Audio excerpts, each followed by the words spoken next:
अपनी हाथ को नासिकाग्र मुद्रा में बनाएं। अपने राइट नोज को क्लोज करें। लेफ्ट नोज से श्वास भरेंगे।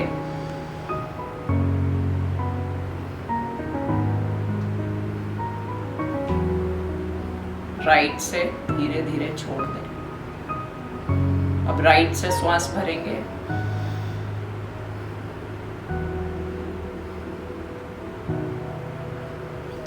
लेफ्ट से धीरे धीरे छोड़ दें। अनुलोम विलोम जो है उसको करने से जो सर दर्द है, माइग्रेन है, इस तरीके की शिकायतें जो हैं वो दूर होती हैं। और अनुलोम विलोम करने से प्राणायाम जो है वो हमारे ब्रीदिंग को इम्प्रूव करता है। जितनी भी ब्रीदिंग से रिलेटेड प्रॉब्लम है वो सारी जो है वो सही होती हैं।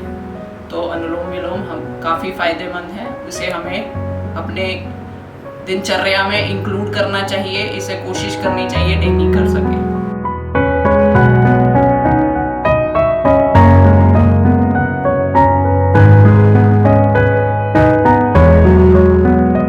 आज पूरा विश्व अंतर्राष्ट्रीय योगा दिवस मना रहे हैं। इस बीच योग का महत्व जानने के लिए मेरे साथ मौजूद है योग विशेषज्ञ निभा सिंह। बहुत बहुत स्वागत है मैम आपका।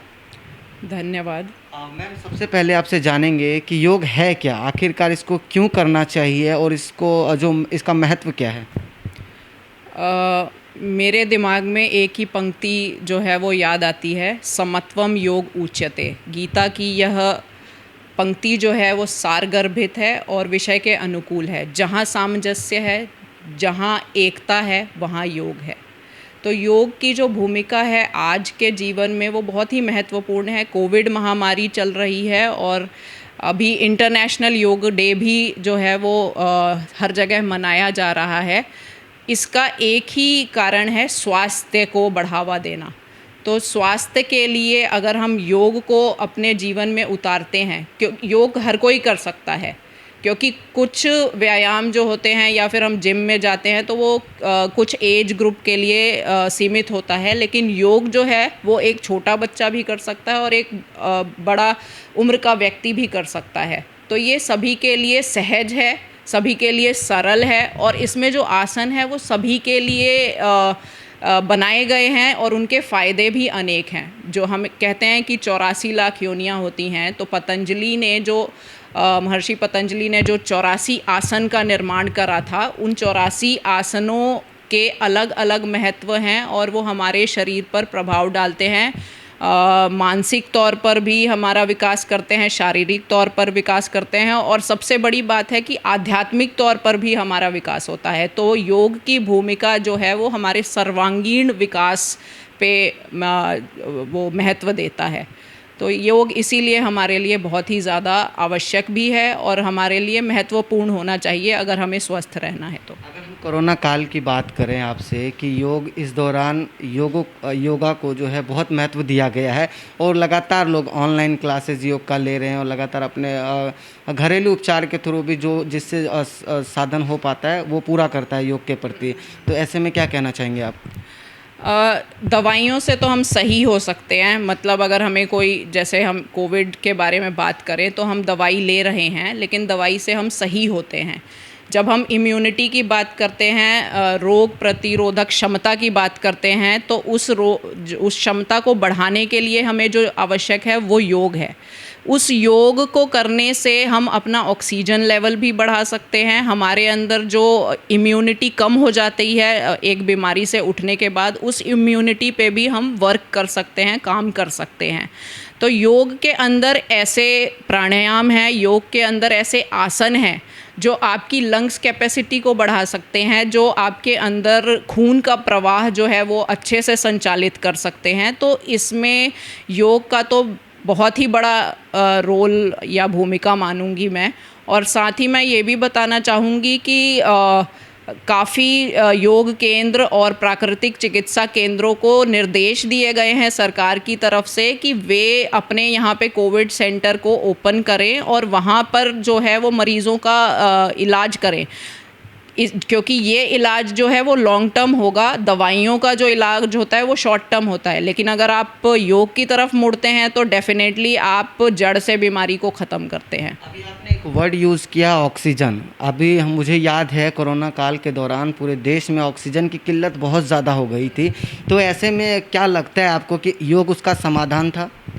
डेफिनेटली योग समाधान था, क्योंकि विदेशों से जो टेक्निक्स आ रही हैं जिसको हम प्रोनिंग कहते हैं, प्रोनिंग इज़ पेट के बल लेटना, तो उस प्रोनिंग को मैं योग में मकरासन, प्रोनिंग को योग में मैं मकरासन कहूँगी। मकरासन को करने से ही आपका ऑक्सीजन लेवल बढ़ जाता है। अगर आप पेट के बल लेटते हैं, इट इज़ अ मकरासन, तो उसमें क्या कहते हैं, कुछ भी नया नहीं है, वो योग ही है जो हमें नई टेक्निक्स विदेशों से सिखाई जा रही हैं, और हम अपने ट्रेडिशनल जो सांस्कृतिक चीज़ है उसको भूलते जा रहे हैं। तो ऑक्सीजन लेवल अगर आप मकरासन करेंगे तो आपका अगर 80 स्तर पहुंच गया है तो डेफिनेटली पेट के बल लेटने से वो ऑक्सीजन लेवल बढ़ सकता है। अच्छा मैम, आपसे एक चीज़ और जानेंगे। इस बीच जो है बच्चे काफ़ी दिनों से घर में, स्कूल कॉलेजेस बंद है, नहीं जा पा रहे हैं, तो तनाव से ग्रसित है। कई बार क्या होता है, घर में बैठे बैठे माइंड जो है डिप्रेस हो जाता है, टीवी देखना, लगातार गेम खेलना, तो ऐसे में बच्चों को क्या सजेस्ट करेंगे आप? बच्चों के लिए कुछ आसन ऐसे हैं जो बहुत ही मैं बताना चाहूँगी। बाल आसन है एक, जिसको चाइल्ड पोज कहते हैं अंग्रेज़ी में। उसमें क्या होता है कि स्ट्रेस कम होता है जब आप क्या कहते हैं, घुटने के बल बैठते हैं और सर को आप ज़मीन पे लगा देते हैं, तो उसमें क्या होता है कि जो आपका ऑक्सीजनेशन होता है वो सर की तरफ जाता है, और जैसे ही ऑक्सीजनेशन सर की तरफ जाएगा वैसे ही आपके जो स्ट्रेस लेवल है वो कम होना शुरू हो जाएगा, क्योंकि संचार ऑक्सीजन का संचार खून में जो है वो बहुत अच्छे से होगा, तो जितने भी टॉक्सिन्स होते हैं वो रिलीज़ हो जाते हैं शरीर में से। तो डेफिनेटली बच्चों के लिए भी योग है, तो बच्चे कर सकते हैं घर में योग। चलिए, अंतिम में हमारे दर्शकों को कोई ऐसा संदेश देना चाहेंगे योग के प्रति जो आपको लगता है कि ये अगर मैं देश को संदेश देती हूँ तो शायद देश हमारा स्वस्थ रहे और सुचारू रूप से अपना जीवन व्यतीत कर पाए? मैं ना एक छोटा सा अपना जीवन का एक्सपीरियंस बताना चाहती हूँ। जब मैं बहुत छोटी थी तो मैं योग की तरफ इतना आकर्षित नहीं थी। मेरे जो पिताजी थे वो भारतीय योग संस्था के जो पार्क में वो क्लासेस लगती हैं उसमें ले जाया करते थे, और मुझे बिल्कुल पसंद नहीं आता था, क्योंकि वो लगता था कि ज़बरदस्ती मेरे साथ करी जा रही है। लेकिन जैसे ही मैंने स्टेट लेवल कंपटीशन में पार्टिसिपेट करा और मुझे स्वर्ण पदक मिला, मुझे एकदम से मेरा रुझान जो है वो योग की तरफ हो गया। लेकिन हमें किसी लालच के कारण या फिर हमें कि हमें कुछ मिलना है इसके कारण अगर हम योग की तरफ जाते हैं तो मुझे लगता है कि उसमें हमारे जो नैतिकता है उसमें कुछ ना कुछ कमी है।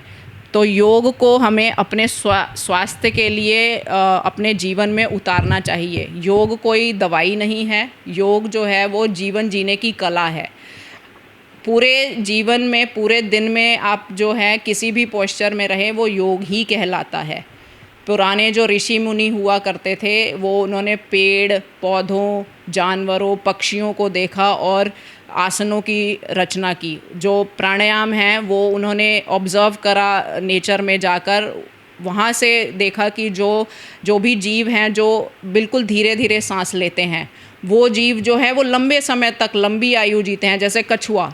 तो इस तरीके से प्राणायाम का जो है वो निर्माण हुआ। तो हमें ये देखना है कि हमें प्रकृति की तरफ मुड़ना है। इस महामारी से हमें, जब हम प्रकृति की ओर मुड़ेंगे तभी हम ऐसी महामारियों पर काबू पा सकते हैं। और ये महामारी तो होती ही नहीं, मुझे लगता कि अगर हर एक व्यक्ति योग करता, अपने घर में करता, बाहर करता, पार्क में करता, तो मुझे नहीं लगता कि जो ये महामारी इतनी बड़े लेवल पे फैली, वो शायद फैलती है। और अभी भी समय है, क्योंकि हम सुन रहे हैं थर्ड वेव आने वाला है कोविड का, तो हम उस थर्ड वेव को जो है वो काबू कर सकते हैं अगर हर एक व्यक्ति, भारतवर्ष का ही नहीं पूरे विश्व का, योग अपनाए और डेली योग करे। सिर्फ 15 मिनट आपको चाहिए योग करने के लिए। 15 मिनट अपने जीवन के लिए हम दे सकते हैं।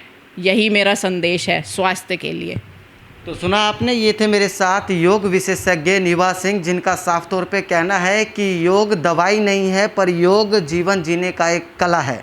तो न्यूज़ जेड इंडिया भी आपसे यही अपील करती है कि अगर आपको जीवन जीना है तो योग अपने साथ रखिए और स्वस्थ रहिए और अपनी ज़िंदगी जिए, क्योंकि जान है तो जहान है। सबसे पहले देश में आपका रहना बेहद ज़रूरी है, तभी आप दूसरों को सुरक्षित महसूस करवा पाएंगे। वीडियो जर्नलिस्ट हरीश के साथ उदय, हिंदुस्तानी न्यूज़ जेड इंडिया, दिल्ली।